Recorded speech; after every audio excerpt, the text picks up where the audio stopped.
This video is part of revision for the Spanish Armada in the Elizabethan England section of the GCSE history for AQA.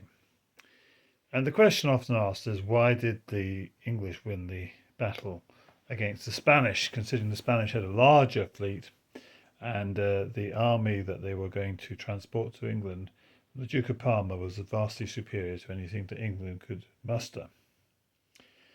Well, there's often been several reasons put forward. Firstly, leadership. The Duke of Medina, the head of the Spanish Armada, was inexperienced and not really the right person for the job, whereas Lord Howard and Francis Drake were very capable leaders who were imaginative and capable of handling the situation well.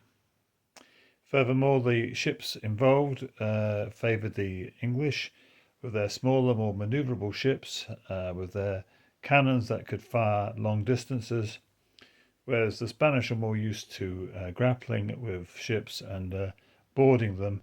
They had cannons that could only fire once, and they had a much shorter distance. And furthermore, their ships were quite large and not manoeuvrable.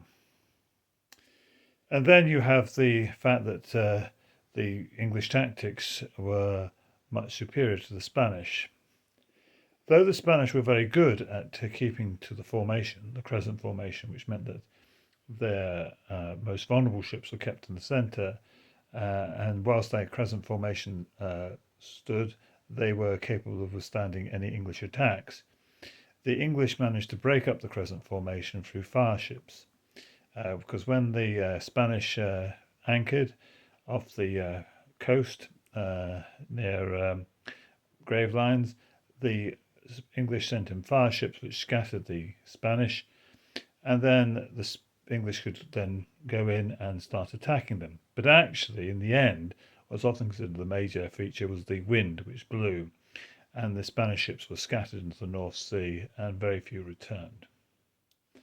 From God's perspective, the Spanish Armada was probably defeated for two reasons.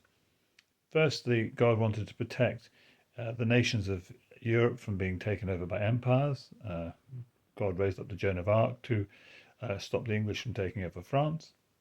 But furthermore, England was going to play a very important part in spreading the gospel throughout the world.